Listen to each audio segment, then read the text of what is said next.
Assalamualaikum warahmatullahi wabarakatuh. Perkenalkan, nama saya Hasan Fikri dan pada kali ini saya akan menjelaskan tentang ilmu jar wa ta'dil. Mulai dari pengertian jar. Pengertian jar secara bahasa itu yaitu luka, cacat, mau celah dan melukai tubuh.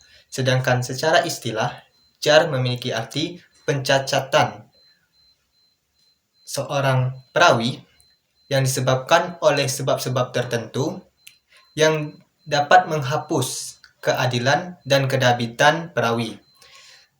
Yang kedua yaitu pengertian dari dabit. Dabit secara bahasa artinya yaitu at-taswiyah, yang artinya menyamarkan. Sedangkan menurut istilah ta'dil itu kebalikan dari jar. Yang mana jar tadi kan tentang pencacatan. Untuk ta'dil yaitu pembersihan ataupun pensucian perawi dan menegaskan bahwa mereka itu adil dan dabit. Jadi, ilmu jar wa ta'dil adalah ilmu yang membahas tentang para perawi dari segi yang datang pada mereka, baik berupa pencacatan maupun pembersihan yang dilakukan oleh ungkapan atau lafaz tertentu. Selanjutnya tentang pertumbuhan ilmu jar wa ta'dil. Pertumbuhan ilmu jar wa ta'dil ini bersamaan dengan tumbuhnya periwayatan dalam Islam. Karena di sini berguna untuk mengetahui hadis tersebut sahih atau tidak dengan cara mengetahui keadaan para perawinya. Cara ini digunakan oleh para ahli ilmu untuk dapat mengetahui ataupun menetapkan kebenaran perawi ataupun kedustaannya, sehingga mereka dapat membedakan antara yang benar dengan yang salah. Syarat-syarat dari penjar dan pentakdil adalah yang pertama itu berilmu, yang kedua bertakwa, yang ketiga itu wara'. Wara' memiliki arti perilaku yang terhindar dari kegiatan. Wara' memiliki arti terhindar dari perilaku maksiat. Yang keempat yaitu jujur. Yang kelima itu menjauhkan diri dari sifat fanatik. Yang keenam yaitu sudah mengetahui sebab-sebab menjar dan mentakdil. Untuk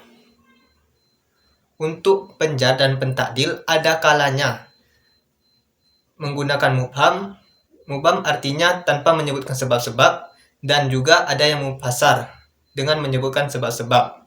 Bagaimana penjar dan pentakdil? Tanpa pentakdil perawi itu tanpa menyebutkan sebab-sebabnya. Pada kasus ini terdapat para ulama berbeda pendapat. Pada pendapat pertama ada yang mengatakan bahwa untuk pentakdil tanpa menyebutkan sebab-sebabnya itu diterima, karena apabila menyebutkan sebab-sebabnya ini terlalu panjang dan hanya akan menyibukkan pekerjaan saja. Yang pendapat yang kedua mengatakan bahwa untuk pentakdil perlu disebutkan sebab-sebabnya, sedangkan jar tidak. Yang pendapat ketiga mengatakan bahwa untuk kedua-duanya ini diperlukan penyebutan sebab-sebabnya. Pendapat keempat mengatakan bahwa keduanya tidak perlu menyebutkan sebab-sebabnya. Jumlah orang yang diperlukan untuk melakukan penjar dan pentakdil rawi itu juga mengalami perselisihan. Ada pendapat pertama mengatakan bahwa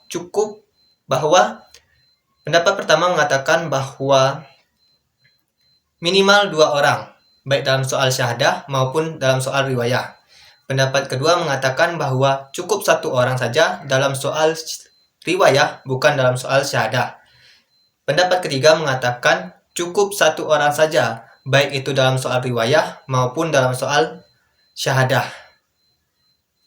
Mungkin itu saja yang bisa saya sampaikan. Saya Hasanul Fikri, pamit undur diri. Wassalamualaikum warahmatullahi wabarakatuh.